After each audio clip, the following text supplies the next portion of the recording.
आप सभी को मेरा प्यार भरा नमस्कार। पेडल अप के इस यूट्यूब चैनल पर आप सभी का स्वागत है। मुझे उम्मीद है कि आप सभी की तैयारी बहुत ही बेहतरीन चल रही होगी और उसी तैयारी को बेहतर करने के लिए हमारी चैनल पर कई सारे प्रैक्टिस सेशंस की वीडियो आपको मिल जाएंगी। लेकिन आज की जो वीडियो है वो स्पेशली आपका कोई प्रैक्टिस सेशन ना होकर कॉन्सेप्ट रिलेटेड वीडियो है, जिसमें हम आज कवर करेंगे heredity related disorder and disease को।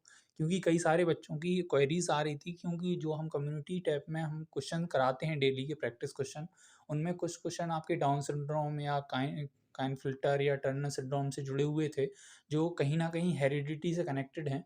तो उनके बेस पर उनको एक कॉन्सेप्ट रिलेटेड वीडियो चाहिए थी बच्चों को, तो उसी कड़ी में ही हमारी एक नई कॉन्सेप्ट रिलेटेड वीडियो है। इससे पहले भी एक और जो प्री नेटल स्टेजेस होती हैं एक चाइल्ड डेवलपमेंट में, उसके रिगार्डिंग वीडियो आ चुकी है। अगर वो आपने नहीं देखी है तो आपको प्लेलिस्ट में नीचे डिस्क्रिप्शन बॉक्स में नीचे लिंक मिल जाएगा, आप उसके थ्रू वो वीडियो आसानी से देख सकते हैं। तो आज की जो वीडियो है मैं बता चुका हूँ, वो heredity related disease and disorder के बारे में है। तो हम जानेंगे कि जो हेरिडिटी या आनुवंशिकता से संबंधित डिसीज़, बीमारियाँ या विकार बच्चे में उत्पन्न होते हैं, उन कौन-कौन से वो विकार हैं या कौन-कौन सी वो डिसीज़ हैं जो हेरिडिटी के कारण बच्चे में जन्म लेती हैं। बढ़ते हैं हमारे आज के टॉपिक की ओर। उससे पहले अगर आप हमारे ग्रुप से नहीं जुड़े हैं, तो एक हमारा टेलीग्राम पर क्विज का ग्रुप है जिसका नाम है पेडा क्विज। इस पर हम डेली रात को 9 बजे क्विज कंडक्ट कराते हैं। आप इसमें जुड़कर अपनी प्रैक्टिस को बेहतर कर सकते हैं। साथ ही साथ पेडल अप ऑफिशियल इस टेलीग्राम चैनल को भी आप ज्वाइन करें। अगर आप इन केस हमारे किसी व्हाट्सएप ग्रुप में जुड़ना चाहते हैं, चाहे वो DSSB का हो, चंडीगढ़ PRT का हो, तो उसके लिए आपको लिंक नीचे डिस्क्रिप्शन बॉक्स में मिल जाएगी। आप वहाँ या अबाउट सेक्शन में जाके आपको सारी लिंक्स मिल जाएंगी, आप एक बार चेकआउट कर सकते हैं। तो आज का जो टॉपिक है वो है हेरिडिटी से संबंधित। लेकिन उससे पहले आपको जो एक चीज़ जानना ज़रूरी है, जो हमने पिछली वीडियो में कवर किया था कॉन्सेप्ट से रिलेटेड वीडियो में, वो थी प्रीनेटल स्टेजेस। क्योंकि ये कहीं न कहीं कुछ चरण होते हैं कि बच्चे को पहले आप प्रीनेटल के डेवलपमेंट को आपको जानना ज़रूरी होता है। तो प्रीनेटल की वीडियो आप ज़रूर देखिएगा एक बार, उससे आपके बहुत सारे कॉन्सेप्ट की क्लियरिटी बेहतर हो जाएगी। तो हमने जब बात करी थी प्रीनेटल स्टेज में कि बच्चा आखिर जन्म कैसे लेता है, तो बच्चे के जन्म की प्रक्रिया हमने उसमें बताई थी। एक बार हम उसको रिकैप करे दे रहे हैं। क्या होता है कि जो मेल और फीमेल में जो आपका ओवम एंड शुक्राणु जो आपस में फर्टिलाइज करते हैं, उनमें क्रॉस सेक्शन होता है, तो उससे जायगोट का निर्माण होता है। जायगोट में कहीं ना कहीं सेल डिवीजन से आपका मोरुला और उसी से आपका ब्लास्टोसिस्ट बनता है। ब्लास्टोसिस्ट बनने के बाद इसको दो हिस्सों में बढ़ जाता है, एक आंतरिक, एक बाहरी। तो बाहरी आपकी कहीं ना कहीं जॉइंट हो जाती है माँ के गर्भाशय से, और जो अंदर की परत होती है उससे बच्चे के एम्ब्रियो का विकास होना स्टार्ट हो जाता है। ये एक पूरी प्रोसेस है। अब इस प्रोसेस में हमें क्या समझना है, तो अभी मैंने आपको बताया था कि प्रीनेटल की नॉर्मली 3 अवस्थाओं में डिवाइडेशन है। एक germinal period, embryo period and foetal period. तो इसमें क्या होता है, मैंने अभी आपको जैसे बताया था कि आपको मेनली मेल का क्या होता, शुक्राणु होगा और वो फीमेल के उससे कनेक्ट मतलब निषेचित होगा। इसमें आपको ये देखना है, आपने एक्स एंड वाई दो के बारे में सुना होगा, तो ये मैकेनिज्म हेरिडिटी का होता है। अब होता क्या है इसको जान लेते हैं। आपको पता है जो पुरुष होते हैं उसमें कहीं ना कहीं एक्स और वाई होते हैं, और जो फीमेल होती है उसमें एक्स और एक्स होते हैं। अब इन दोनों के जो आपस में निषेचन होगा, उससे देखो दो तरीके के बच्चे पैदा होंगे। एक अगर एक्स ये वाला जुड़ के इसके एक्स से फीमेल के जुड़ता है तो एक्स एक्स बनेगा, जो कि हम लड़की बोलते हैं। अगर मेल का बाई वाला पोर्शन फीमेल के एक्स वाले पोर्शन से जुड़ेगा तो लड़का पैदा होगा। अब यहाँ क्या है कि फीमेल में एक्स और एक्स ही होते हैं, और जो मेल होगा उसमें एक्स और वाई दो होते हैं। तो ये इनके जुड़ने का थोड़ा सा प्रोसेस आपको समझना पड़ेगा, क्योंकि ये आगे बहुत मदद करेगा। अब बात करते हैं कि आखिर क्रोमोसोम्स क्या होते हैं। तो क्रोमोसोम आपने पढ़ा है कि ह्यूमन जो बॉडी है हमारी, सेल में एक नाभिक होता है बीचों बीच। ये आपको सेल दिख रही है तो इसमें ये नाभिक होता है। अब नाभिक में एक नाभिक को न्यूक्लियस बोलते हैं। तो न्यूक्लियस में ही क्रोमोसोम्स पाए जाते हैं। ये आपको बात ध्यान रखनी है कि नाभिक के अंदर क्रोमोसोम्स होते हैं, और क्रोमोसोम्स की ये आप संरचना देख रहे हैं, तो इसमें जो महीन रेशेदार संरचना है, इन्हीं को हम डीएनए बोलते हैं। और डीएनए के अंदर जो सीढ़ीनुमा संरचना आपको दिख रही है, इसमें ये सीढ़ी पे बैठे मान लो ये जीन्स हैं। तो डीएनए के अंदर जीन्स होते हैं, और जो क्रोमोसोम्स होते हैं वो कहीं ना कहीं नाभिक के अंदर होते हैं। अब हमारे में क्या है कि ह्यूमन में एक फिक्स नंबर क्रोमोसोम्स होते हैं, जो कि कितने हैं, 46। अब ये जो 46 हैं वो जोड़ों में पाए जाते हैं। तो हमारे अंदर कितने जोड़े क्रोमोसोम्स हैं, ये अगर क्वेश्चन में आ जाए तो 23 जोड़े क्रोमोसोम्स हैं। अब इन क्रोमोसोम्स को दो हिस्सों में डिवाइड किया गया है। जो पहला हिस्सा है उसको ऑटोसोम्स कहते हैं, और जो सेकंड हिस्सा है उसको सेक्स क्रोमोसोम्स कहते हैं।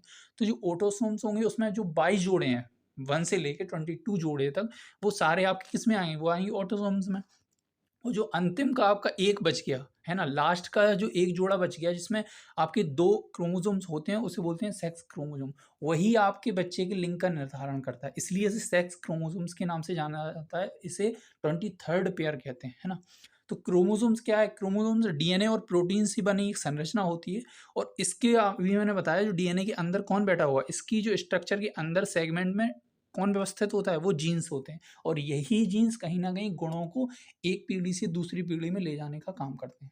तो आई होप कि आपको इतना थोड़ा-सा जो बेसिक है इसका जो डिसऑर्डर को और डिसीज़ को समझने से पहले ज़रूरी है, वो आपको समझ में आ गया होगा। अब बात करते हैं कि म्यूटेशन क्या होता है? मतलब आखिर विकार या डिसीज़ क्यों उत्पन्न होते हैं? तो एक वर्ड है म्यूटेशन। म्यूटेशन क्या होता है? जीन्स की जो स्थान बदल जाता है। क्रोमोसोम्स के अंदर आपने पढ़ा है कि 46 होते हैं, है ना? और 23 उनका पेयर होता है। उनका क्या है, आपस में स्थान की अदला-बदली हो जाती है, तो उस कारण इनके अंदर विकार उत्पन्न हो जाते हैं। अब क्या है, जैसे मान लो आपको एक कैरियोटाइप नीचे दिख रहा है ये, तो इसमें आपको देखने आया है कि 23 पेयर दिख रहे हैं, और हर पे एक पेयर में 2 आपके क्रोमोसोम्स हैं। तो इनमें टोटल क्या होगा, इनमें से एक तो या कभी डिलीट हो जाता है या एक एक्स्ट्रा बढ़ जाता है। इस कारण कहीं न कहीं ये डिस्टर्बेंस हो जाता है इनकी संरचना में, और यही संरचना में डिस्टर्बेंस डिसऑर्डर के रूप में आपको देखने को मिलता है। तो अगर कभी पूछा जाए कि कैरियोटाइप होता क्या है, तो ये कहीं न कहीं फ़ोटोग्राफ़िक अरेंजमेंट आपको दिखाने के लिए क्रोमोसोम्स का होता है, इसी को कैरियोटाइप बोलते हैं, है ना? बढ़ते हैं आगे की ओर। अब आपको समझना है कि आखिर डिसऑर्डर जो आप पढ़ रहे थे, वो कितने तरीके के होते हैं। एक चाइल्ड डेवलपमेंट के तौर पे आपको जो एज़ अ टीचर आपको पढ़ने ज़रूरी हैं। तो आपका फर्स्ट है क्लाइनफिल्टर। क्लाइनफिल्टर क्या होता है? ये हेरिडिटी मैकेनिज़्म में क्या होता है, जो एक्स है, अभी वैसे मैंने आपको बताया था, जैसे आप में ये एक पेयर पे 2 देखने को मिलते हैं। ठीक है? तो किसी भी पेयर में क्या होगा, आपको जो एक्स है वो एक ज़्यादा आ जाएगा। जैसे मान लो मेल में एक्स और वाई है, तो इसमें क्या होगा, एक एक्स एक्स्ट्रा आ जाएगा, तो इसमें 2 एक्स हो जाएँगे और 1 वाई हो जाएगा। इसी को हम क्लाइनफिल्टर के नाम से जानते हैं, और ये जो विकार है या ये सिंड्रोम है, वो नॉर्मली आपको मेल में ही देखने को मिलता है। इससे क्या होता है, जो मेल की रिप्रोडक्टिव फर्टिलाइज़ होने की जो क्षमता है, वो कहीं न कहीं उसकी खत्म हो जाती है ना? वो फर्टाइल नहीं या रिप्रोडक्टिव एक्टिव नहीं होता है उतना। इसे हम बोलते हैं क्लाइंट फ़िल्टर। तो आपको याद रखना है कि क्लाइंट फ़िल्टर में क्या होता है, क्लाइंट फ़िल्टर में एक एक्स एक्स्ट्रा आ जाता है, और ये अधिकतर किसमें देखने को मिलता है, तो ये अधिकतर आपका मेल में ही देखने को मिलता है ना? इस तरीके से क्वेश्चन पुट अप हो जाते हैं। बढ़ते हैं अपने अगले सिंड्रोम की ओर, तो अगला सिंड्रोम है टर्नर सिंड्रोम। तो हमने पढ़ा था जो क्लाइंट फ़िल्टर है वो आपका सॉरी, जो क्लाइंट फ़िल्टर है वो आपका किसमें देखने को मिलता है, वो आपका मेल में देखने को मिलता है, और जो टर्नर सिंड्रोम है वो स्पेशली आपकी फीमेल में देखने को मिलता है। यहाँ एक बात और मैं बता दूँ, तो यहाँ क्या है, आपका जो एक्स एक बढ़ गया, नॉर्मली आपके क्रोमोसोम्स कितने होते हैं, 46, लेकिन जब एक बढ़ जाएगा तो ये कितने हो जाएँगे, 47। कभी-कभी इस टाइप का भी क्वेश्चन पूछा जाता है कि क्लाइंट फ़िल्टर में आप बताइए क्रोमोसोम्स की संख्या कितनी देखने को मिलती है, तो 47। अब बात करते हैं टर्नर सिंड्रोम की। तो टर्नर सिंड्रोम में क्या होता है कि जैसे एक्स और एक्स है, ये स्पेशली आपको ध्यान रखना है फीमेल में ही होता है ना? वो क्लाइंट फ़िल्टर मेल में देखने को मिलता है, ये फीमेल में। फीमेल में मैंने बताया था अभी जो संरचना कि एक्स और एक्स होते हैं, इसमें क्या होगा, ये वाला एक्स आपका गायब हो जाएगा, है ना? ये वाला एक्स कहाँ हो जाएगा, ये वाला गायब हो जाएगा, तो एक एक्स की आपको कमी देखने को मिल जाती है। तो इसी को बोलते हैं हम टर्नर सिंड्रोम। तो आपने अभी बताया था कि 46 हमारे अंदर क्रोमोसोम्स होते हैं, जब एक कम हो जाएगा तो कितने बचेंगे, 45 बचेंगे, है ना? और ये किस में देखने को मिलता है, ये आपका फीमेल्स में देखने को मिलता है। इनसे क्या होगा, कहीं न कहीं जो बहनें हैं वो बच्चे को जन्म देने की जो क्षमता होती है वो खो बैठती हैं। तो इसे बोलते हैं टर्नर सिंड्रोम। बढ़ते हैं अगले सिंड्रोम की ओर, जो बहुत ही ज़्यादा प्रचलित है और आपने काफ़ी इसका कहीं न कहीं नाम सुना ही होगा, वो है डाउन सिंड्रोम। अभी मैंने आपको क्रोमोसोम्स के 2 टाइप में बताए थे, जो 2 डिवीज़न में डिवाइड थे। एक तो ऑटोसोम्स, एक आपका सेक्स क्रोमोसोम। तो ऑटोसोम्स में क्या था, 22 जोड़े आपके आते थे ऑटोसोम्स में, और जो लास्ट 23rd पेयर था वो आता था सेक्स क्रोमोसोम्स में। तो जो डाउन सिंड्रोम है वो आपका ऑटोसोम्स में जुड़े रिलेटेड आपका डिसऑर्डर है। इस क्यों है? क्योंकि जो 21th पेयर है, मतलब 21st पेयर है आपका, उसी में क्या होती है, ट्राइसोमी आ जाती है। ट्राइसोमी मतलब अगर आप ऐसे समझें, मान लो एक जोड़े पे मैंने अभी बताया कि 2 आपके क्रोमोसोम्स होंगे, है ना?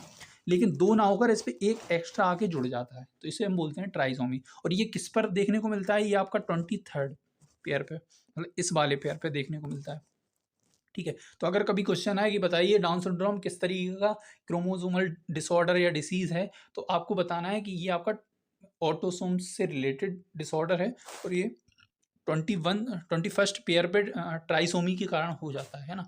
अब इसका अगर उदाहरण देखें, जो मंगोलिया जाति के लोग हैं, इनका माथा हल्का चपटा वगैरह, इनके तौर पे इनकी बनावट देखने को मिलती है, शारीरिक संरचना है वो मंगोलिया जाति से मिलती जुलती है, इसलिए इसे कभी कभी मंगोलिया डिसऑर्डर या इस तरीके से जाना जाता है। तो ये थे हमारे कुछ सिंड्रोम या विकार। आई होप आप समझ गए होंगे, इसकी क्लियरिटी आपको हो गई होगी। अब बात करते हैं कि आखिर हेरिडिटी से रिलेटेड बीमारियां या डिसीज कौन कौन से हैं जो हेरिडिटी के कारण जन्म लेते हैं। तो जो फर्स्ट बीमारी है वो है आपकी थैलेमिया। थैलेमिया क्या होती है? थैलेमिया जो है अपने अंदर शरीर में हीमोग्लोबिन ब्लड में पाया जाता है, तो इनके अंदर जो है हीमोग्लोबिन बनता ही नहीं है ना, या कम बनता है। इस रोग से जो ग्रसित बच्चे होते हैं वो ज़्यादा जीवित नहीं रह पाते, उनकी ज़्यादा से ज़्यादा लाइफ 10 से या 12 साल तक होती है। ये बात कभी-कभी पूछ जाती है। इन्हें क्या होता है, जब इनके रक्त में हीमोग्लोबिन नहीं बनेगा तो इन्हें बाहर से ब्लड आपको देना पड़ेगा। तो बार-बार इनमें बाहर से रक्त जो है चढ़ाया जाता है या दिया जाता है लोगों के द्वारा, है ना? अब जो अगली डिसीज़ है वो है आपका हीमोफीलिया। इसके नाम बारे में आपने काफ़ी कुछ सुना होगा। तो जो हीमोफीलिया है वो क्या है, अपनी जो ब्लड क्लॉटिंग हो, जैसे आपकी कहीं चोट लग जाए तो हमारा जो कट जाता है, स्किन कट जाती है तो उससे ब्लड निकलना शुरू हो जाता है। लेकिन कुछ समय बाद आप देखते हैं कि थोड़ी देर बाद जो ब्लड अपने आप जमता है उसमें एक येलो कलर की लेयर सी पड़ जाती है ना, तो उसे बोलते हैं रक्त का थक्का। वो किस वजह से होता है? वो हीमोफीलिया ये है, इस कारण वो रक्त का थक्का नहीं जमता। अगर आपके अंदर हीमोफीलिया नामक डिसीज़ है तो आपके अंदर वो रक्त का जो थक्का जम रहा है कि कहीं कटने से या लगने से, वो नहीं जमेगा। तो इससे क्या होगा, वो देर से जमेगा तो आपका जो काफ़ी ब्लड है वो बह जाएगा। ब्लड के बहने से आपके कहीं न कहीं अंदर शरीर में कमज़ोरी आएगी, है ना? वो कहीं न कहीं आपको इफ़ेक्ट करेगी। तो इसी को बोलते हैं हम हीमोफीलिया। इसे एक और नाम से जाना जाता है, वो है रॉयल डिसीज़। इसकी वजह ये है, क्यों इसे रॉयल डिसीज़ के नाम से जानते हैं, क्योंकि आपको पता है कि ब्रिटेन में रॉयल फैमिली है ना? क्राउन को रॉयल फैमिली के नाम से जाना जाता है। तो उनके मोस्टली परिवार में ये डिसीज़ देखने को मिली थी। इस वजह से इसको रॉयल डिसीज़ का नाम दे दिया, क्योंकि ये हेरिडिटी है, क्योंकि एक पीढ़ी से दूसरी पीढ़ी में जाती है, इसलिए इसे रॉयल डिसीज़ का नाम दे दिया गया, है ना? बढ़ते हैं अगली बीमारी की ओर, कलर ब्लाइंडनेस के बारे में। कलर ब्लाइंडनेस क्या है? इन्हें नॉर्मली जो प्राथमिक कलर हैं आपके, आरबी आरबीजी के नाम से आप जो प्राइमरी कलर्स के नाम से जानते हैं, इनको समझने में थोड़ी दिक्कत आती है। ये आपको पता करना है कि ये जो कलर ब्लाइंडनेस है वो केवल किस में देखने को मिलती है? वो केवल और केवल पुरुषों में देखने को मिलती है। अब ये, और इसका एक बात और ध्यान रखनी है कि ये पुरुषों में तो देखने को मिलती है, बट इसकी जो वाहक होती है ना? वो महिलाएँ होती हैं या हो सकती हैं, है ना? तो वाहक क्या होता है या वो कैसे एक पीढ़ी से दूसरी पीढ़ी में जाती है, वो अभी हम आगे डिस्कस करेंगे, समझेंगे इस चीज़ को एक ग्राफ के माध्यम से। बट उससे पहले जो आखिरी डिसीज़ है वो समझते हैं, वो है मस्कुलर डिस्ट्रॉफी। और मस्कुलर डिस्ट्रॉफी क्या होती है? ये मांसपेशियों से रिलेटेड आपकी बीमारी है। इसमें जो मांसपेशियाँ हैं जो काम करती हैं बहुत ही कमज़ोर हो जाती हैं, मतलब काम नहीं कर सकती एक तरीके से। तो इससे क्या होता है, जो बच्चा इससे होगा जिसकी मांसपेशियाँ कहीं न कहीं कार्य करने में सक्षम नहीं होती हैं, उसकी हड्ड की, क्योंकि हड्ड भी हमारा मांसपेशियों से बना है, तो उसकी हड्ड की मांसपेशियाँ कार्य करते-करते थक जाएँगी, और वो दिल है वो धड़कना क्या कर देगा? बंद कर देगा। जैसे ही दिल ने धड़कना बंद किया, उस बच्चे की मृत्यु हो जाती है ना? तो इसको बोलते हैं मस्कुलर डिस्ट्रॉफी। ये भी आपको लड़कों में ही देखने को मिलती है, और इसकी जो वाहक होती हैं वो होती हैं लड़कियाँ, है ना? फीमेल्स वाहक होती हैं। अब ये जो वाहक है या ये लड़कों में ही होता है, इसकी वजह क्या है? एक पीढ़ी से दूसरी पीढ़ी कैसे ये ट्रांसफ़र करती हैं, इसको ज़रा समझ लेते हैं। तो इसके लिए थोड़ी-सी हम ब्लैंक स्क्रीन पे चलते हैं। जैसे मान के चलिए आपकी ये फीमेल का XX हो गया और ये XY हो गया मेल का। इसको बड़े ध्यान से समझने की ज़रूरत है। तो जैसे मैंने कहा, इसकी फीमेल ही वाहक होती हैं। तो एक मान लो C अफ़ेक्टेड है, ये C4 मतलब कैरियर है, मतलब वो वाहक है। अब मान लो इन लोगों का निषेचन होता है या ये लोग आपस में कहीं न कहीं संयोग करते हैं, तो मान लो ये X अगर इससे जुड़ेगा तो आपका XX आएगा। इसमें तो ये बीमारी देखने को नहीं मिलेगी। अगर ये वाला X इस Y से कनेक्ट होगा तो XY आएगा, इसमें भी बीमारी देखने को नहीं मिलेगी। अगर ये X और ये X कनेक्ट करेगा तो X आपका कैरियर बन जाएगा और एक X आपका सादा आएगा।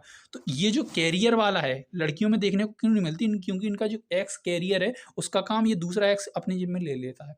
लेकिन जब ये वाला X आपकी इस वाले Y से मिलेगा, तो X जो है वो बीमारी के तौर पे सामने आएगा, और Y, क्योंकि जो X जो आपका अफ़ेक्टेड है, वो कहीं न कहीं Y उसका काम नहीं ले सकता। इसलिए ये XY आपका मेल को दर्शाता है, और इसलिए ये बीमारियाँ जो हैं लड़कों में देखने को मिलती हैं, ना कि लड़कियों में। लड़कियाँ इसकी वाहक ज़रूर होती हैं, लेकिन इन्हें बीमारियाँ देखने को नहीं मिलती। आई होप आपको ये स्ट्रक्चर समझ में आ गया होगा। यही आपका मस्कुलर डिस्ट्रॉफी में आएगा, यही आपका कलर ब्लाइंडनेस में आएगा। तो ये स्ट्रक्चर आपको समझने की ज़रूरत है, क्योंकि इस स्ट्रक्चर से कभी-कभी क्वेश्चन पूछे जाते हैं। तो आई होप आपको आज की जो वीडियो कॉन्सेप्ट से रिलेटेड थी, इसमें हमने हेरिडिटी डिसीज़ एंड डिसऑर्डर के बारे में बात करी थी। वो आपको समझ में आ गए होंगे कि कौन-कौन से इंपॉर्टेंट डिसऑर्डर्स हैं या कौन-कौन सी इंपॉर्टेंट डिसीज़ेज़ हैं। और जो डिसीज़ होती हैं या डिसऑर्डर होते हैं, उनके होने की या एक पीढ़ी से दूसरी पीढ़ी जाने की वजह क्यों है ना? या क्यों हम उन्हें आनुवांशिक विकार या रोग कहते हैं। तो इसके अलावा अगर आप हमारी चैनल से प्रैक्टिस करना चाहते हैं, तो उसके लिए हमने काफ़ी सारी प्लेलिस्ट बनी हुई हैं, आप उनको एक बार चेक करिए। जैसे आपका चंडीगढ़ पीआरटी हो गया या ईएमआरएस एग्ज़ाम से रिलेटेड आपका प्लेलिस्ट हो गया। इसके साथ ही DEET+B पीआरटी की भी आपको प्लेलिस्ट आसानी से मिल जाएगी। इन सारी प्लेलिस्टों की लिंक नीचे डिस्क्रिप्शन बॉक्स में दी गई है। आप उस डिस्क्रिप्शन बॉक्स में दी लिंक के माध्यम से आसानी से प्लेलिस्ट को ढूँढ सकते हैं और अपनी प्रैक्टिस को बेहतर कर सकते हैं। आई होप आज की कॉन्सेप्ट रिलेटेड वीडियो आपको पसंद आई होगी। इन केस अगर आपका आज के कॉन्सेप्ट से रिलेटेड कोई डाउट है या आप चाहते हैं कि और भी कॉन्सेप्ट रिलेटेड वीडियो हम लाएँ, तो आप बिल्कुल हमें कमेंट बॉक्स में बताइएगा। हम आपके लिए और कॉन्सेप्ट रिलेटेड वीडियो लाएँगे ज़रूर। मिलते हैं अगली बेहतरीन वीडियो के साथ। तब तक के लिए अपना ध्यान रखिए, पढ़ाई को बेहतर करते रहिए। Bye bye, take care.